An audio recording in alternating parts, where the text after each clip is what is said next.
in the globe, and they're all rigged. But the American election is a very interesting one because it's the only election I've ever seen in the world where everyone is obsessed with killing their own children. There's no other election I've ever seen this. I've never seen the French talk about it. I don't see the British talk about it. It's not even on the agenda.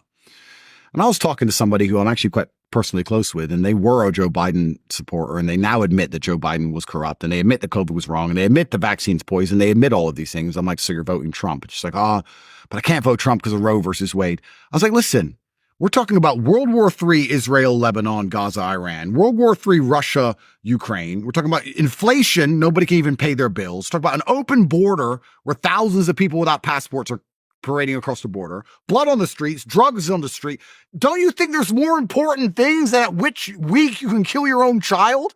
How stupid are you? The fact these people even exist shows that it's almost over for the West. The fact there are people who still believe that Kamala is going to somehow be a good leader. It should be 99% Trump. The fact it's even 30%. Who are these humans? Name one time she stood up and said how she's going to fix a single problem. I'd love to sit with her and say, Kamala, okay, I'm going to give you a fair shot. Never met you before. Please explain an issue and explain to me your compendious plan of how you're going to fix that issue. Right. In 2 minutes. Go. Inflation's bad. We know. How you gonna fix it? We need more money. Yeah, we know. How you gonna fix it? She can't even answer a question. And there's people out there sitting there going, yeah, she's good. Why is she good? Well, she's a woman. Bro, it's so over. It's so incredible. It's incredible how just psyop people can be. Mm-hmm. It's scary. Well, that stuff is what's bred in the classrooms. And that's why I really do believe, there's no question, like our education system, even from kindergarten, was established by communists. We had this huge influx of people. It's actually a really important time in world history for people to realize the 1848ers, so to speak. They tried to overthrow what today is Germany, and it failed. And then a bunch of them who tried to overthrow the government came to America, and they went on to become Pfizer, people who instituted kindergarten. Yeah. And I think that really when our government got completely taken over, like McCarthy was actually a hero, saying like commies are here. Yeah. We're taught in the classroom that he was like this paranoid person. No, he was trying to save America. Yeah.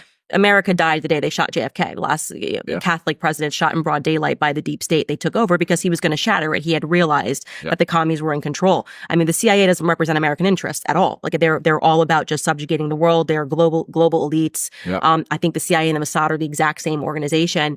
But it's fascinating to see that you do see this recurrence of people that are repeating things that they've learned in the classroom over and over again. Feminism is implemented in the American mindset for women from the time we are in grade school. From the time, even little projects they're doing, like to try to basically let them know that the most important thing is standing up for female rights. And so there are these like childhood traumas that they hit on when they say like, oh, abortion. And you're like, oh, and in high school I was taught like, that if I don't fight about this issue and the state's going to control my body. It's completely made up and it's a nonsense, but it's psychological conditioning that's hard to break because it happens when you're a child. In the same way that those studies proved, you molest a kid, then for life you can kind of create this person into a psychopath. And you will see that there is a thread between men that have been molested and they do become psychopaths. And they hate in a way that doesn't make sense to most people. And it's the same thing for these women. Like these feminists don't even realize it's like a childhood trauma. They made you watch some movie in health class and told you that your rights are going to be taken away unless you're allowed to kill your baby. It's a nonsense. It's insane. Bro, the state's going to control your body, but they'll get the injections. Same people will get all the vaccine injections when you talk about controlling your body. Mm-hmm. You're right. It's a massive logic fail. And like I said, misogynist, blah, blah. But feminism is one of the most destructive mindsets they've installed in the entire population because feminism prevents birth rates. And you can argue about 100 different things, but you'd like to agree that if you have a population, the population needs to sustain itself, at least, right? You'd say if you have 1,000 people and you want to have a civilization of 1,000 people in 200 years from then, they need to have children. We could all agree that population is important, right?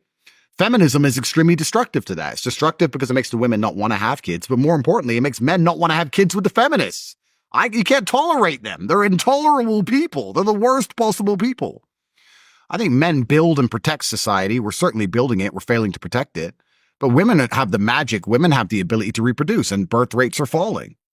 It's kind of interesting. You look at why the borders are open or why all these people are flooding into the nation, which is thinning the culture. We'll talk about that in a second. But I guess from a macro and a micro, you look at things differently. Like if you look at these two cups close up, you can see they're very different things. But if you look at them from space, they're just two cups. And I think the people who are in charge of the world are saying, okay, well, birth rates have been decimated. that's being done. You could argue purposefully because they want to get rid of, we talk about the white replacement. I don't think it's so much about white people. I think it's about entitled people. I think they don't like that the average Westerner now wants medical care and sick pay and holidays, and they don't want any of this. They want to get rid of all the people who have standards for themselves and their quality of life, and they want to replace them with second world and third world slaves who will just work endlessly. That's what the globalists want. So they're trying to remove, by destroying the birth rates of the native populations because they have standards for themselves, and they're trying to replace them with people who they believe will just do endless work forever. Turns out that's not the case. A lot of them don't even work at all. But from the macro, it's just person. To them, they're the same. If you're living inside of that society, you understand it's not the case. You can be a Christian from a particular area or a particular ethnicity, and your town has always been a certain way, and you have someone come in from a completely other side of the world with a completely different mindset, completely different view on society and how they should function, and your society is being degraded. But what's the answer to these things? Well, the answer to these things are women need to have children. If women won't have children, it's over. I put a tweet up that really pissed off white people. I don't know if you saw it. They got really mad. It went super viral. I'll send it to you. And I was saying to the white people that it's over. I was saying the white race and all you Christian crusaders and white people and everyone who's sitting up and talking about how important it is you need to restore the West to Christianity in this white ethno state, and Nick Fuentes and all these people. And Nick will actually agree with on a lot of things. If you're not having kids, you don't have a future. Mm-hmm. If you're not having children, you don't have a future. That's the bottom line of it, right? So they talk and they insult these immigrants, which I completely understand why they do it. They're like, we're going to have mass deportations, which is a fantasy. And they're saying, we're going to keep our countries for us. No, you're not, because an immigrant turns up and has 7, 8 children. You're paying for it with your taxes. And you can't convince your wife to have more than one because she wants Chanel bags. Well, then how are you going to have a future, right? You can argue whether it's the weakness of the man. I don't know if it's the weakness of the man or if it's the feminism that's inside of the woman. I don't know what it is. But I even just started doing this experiment when I wrote that tweet out. I was like, how many white families, pure white families do I know, outside of the Mormons, they do all right, that have more than 2 or 3 kids? There's hardly any. So you could talk about the replacement of white nations. Yeah, it's happening because there's no native birth rate. And that's down to feminism. And that's down to this whole gender dynamic being broken. Well, they're also trying to convince women to act like men and for men to act like women. I mean, even straight men are homosexual. That's how I feel. Even men that are straight, I'm like, but you act like a homosexual. And it was one of those things that people were asking me, you know, I didn't actually feel like, and this is kind of surprising because it was the UK, that I even met real men until I went to the UK. Like, it was very hard for me in America. I will say, like, I was in New York City, so there's obviously homosexual straight men, you know what I'm saying here. And then I get to the UK and then I meet my husband and like, he hunts, he shoots, he knows how to skin an animal. And I'm like, okay, that's what I want. Like, I want a masculine man. And so it's interesting because you and your brother have opened up this debate in America about what is true masculinity, right? This is the argument. They're not truly masculine. Like, you shouldn't follow that. Like, what's truly masculine? And now you ask, okay, then what is your prototype? Tell me who we should be following. If it's not the Tate brothers, what is real masculinity? I've asked this question before and I've gotten some answers. Some people will say, you know, Jordan Peterson is a better example of masculinity, you know? And so your idea is that people that have philosophy and talk about masculinity is true masculinity. If a war came tomorrow, just asking this question, by the way, maybe the answer is yes, I don't know. Do you think that, like, Jordan Peterson has the skills? If everything's taken away and you're in the wilderness, this is how I think my husband and me are surviving. We are surviving in the wilderness, and you're not, because you are now married to a straight homosexual. You know, who, like, he's straight, but he's also a homosexual. Oh, you nailed it. They're all gay. Everyone's gay. You literally nailed it. I had this conversation with someone the other day. I was talking to some guy, and I was saying that I don't trust a female pilot. And he said, why? I said, it's not because I'm a misogynist. It's because I think men are calmer under pressure. Yes. Men are calmer under pressure. And he goes, why do you think that? It's like, why are you pretending you're confused as to why I think that? Haven't you gone through life and ever just seen a high pressure environment? Or is it just me when I've been in high pressure environments and I see women, they're not built for it. They're not supposed to be. Unless it's kids, then it's the exact flip. Yeah, well, then they're ready to kill. Something happens with the kids, yes. And then suddenly, like, I'm like, George is like, I don't know, he's crying. I can't focus. I'm like, what do you mean he's crying? Like, that's like, I can do 20 things at once with children. And you're like, oh, biology is real. Like, we have these natural proclivities and they're real. 100%. Absolutely true. And you're right. And there's men. I find it extremely weird that you see these men who are begging for a female president. I mean, it just feels gay. It's gay. It's gay. It's very gay. I want a woman to be my boss. Like, it's just gay. It's just gay. I don't know what else to say. It's so weird, these people. And you're right. They often say, oh, Andrew, you're not masculine because You know, you're insecure. And I say, well, why am I insecure? Well, why do you have all those cars? Because I'm rich. Yeah, but why do you need to show off all those cars? It's kind of interesting. Like the modern world was built by men trying to prove their capabilities and prove they could do things. That's what the whole world is. That's all it's ever been. We've now come along with this whole globo homo bullshit trying to convince you that a real man is so secure in himself he lets his wife get Yeah. Okay, great. That's a real man. But truthfully, the real men were, I'm going to go over and try and cross Antarctica by foot because no one's done it. Well, that doesn't make sense. You'll freeze to death. Maybe, but I might do it. Right? So why do men, why are we in skyscrapers? Why have we gone to Mars? Why do men buy expensive things? Why do we do hard things? That's what masculinity's always been. That's how the world was built. But now they're going to come along and say, no, that's not masculinity. Masculinity is not trying to be the best version of yourself and proving to the world that you can do what others can't do. The reason I bought 65 cars is I can put them in a row and it looks funny. Yeah. Ha ha. Look, I can. Peacock. Look what I can do. Ha. That's it. Mm-hmm. It doesn't have to go any deeper. No, I don't have to drive them. I can't even name most of them. Mm-hmm. But they've now convinced you that true masculinity is being so sure within yourself that you don't have to prove anything to anybody. Well, if you don't have to prove anything to anybody, then you don't have any capability. So you're actually a useless idiot. And if you're going to sit there and be so arrogant that you believe you have no duty to the society or to your woman or to your ancestors, and you can just be secure in yourself, and I don't need to prove myself to nobody, and I'm just secure in myself, well, you're one of the sheep being led to the slaughter because you have absolutely no capabilities whatsoever.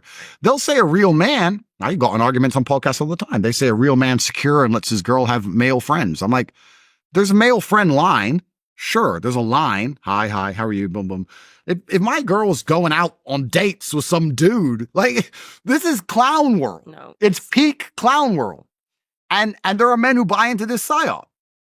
And it's kind of interesting when, because one of the most common questions I get asked is, Andrew, why do you still talk? Why don't you just shut up and disappear? And it's like, well, you have two choices. You either fight against this programming that's out there, or I guess to a degree you accept it. And then you have a new internal fight because your house is a mess, because your woman doesn't respect you and you're depressed and sad and you have some mental condition. You've decided you have OCD or ADHD or some garbage you saw on the TV once. And you either fight an internal war or you fight a war against the external, because this is really crazy what they're trying to implement. And I like the question you asked, like, what is a man? Truthfully, a man, I believe, is being able to do the things that are hard or do things you don't want to do because you're supposed to do them. I think that's what a man's always been. A man is supposed to be strong. He needs to be strong, so he has to become strong. That's his job. A man is supposed to be brave. It's not that you can't feel fear. It's that you have to be brave. Oh, an attacker's here. I'm afraid, but I'm a man, so I will go and engage the attacker. It is my job. And now we're teaching men, you don't have to do what you don't feel like doing. You can do what you do feel like doing. And they somehow think that this is dismantling toxic masculinity, when in fact it's actually doing the opposite, because men are born with an innate propensity for violence. And then you have men who rape and kill and murder and school shooters. When you tell men to act out their feelings, you have some little idiot who's been on drugs his whole life for some imaginary mental condition. This is why you get school shooters in the first place. You should be being taught stoicism, not this garbage. So yeah, no one can even answer what a man is. They need to be aggressive. I see this. I now have two sons. My son, he wants to go to war. He wants to be a Spartan. He wants us to send him into the wilderness, and he's going to come back in 2 weeks, like the beginning of the movie 300, and see if he survives. I'm like, okay, this is innate. He wakes up, he grabs a sword. Him and my husband just instantly go at it, you know? And I'm like, dude, please just come to me if you want to hug. Like, I don't want to fight. I don't know what to say to you. I don't want to wake up and grab swords and fight you. Come to mommy when you need love. And when he's sick, he comes to mommy, you know, but when he's feeling good, he wants nothing to do with mommy. He wants to go fight. He's like, he wakes up and goes, where's my father? And he's holding a sword, you know? And I'm just like, think he's in there. Right? You know what I mean?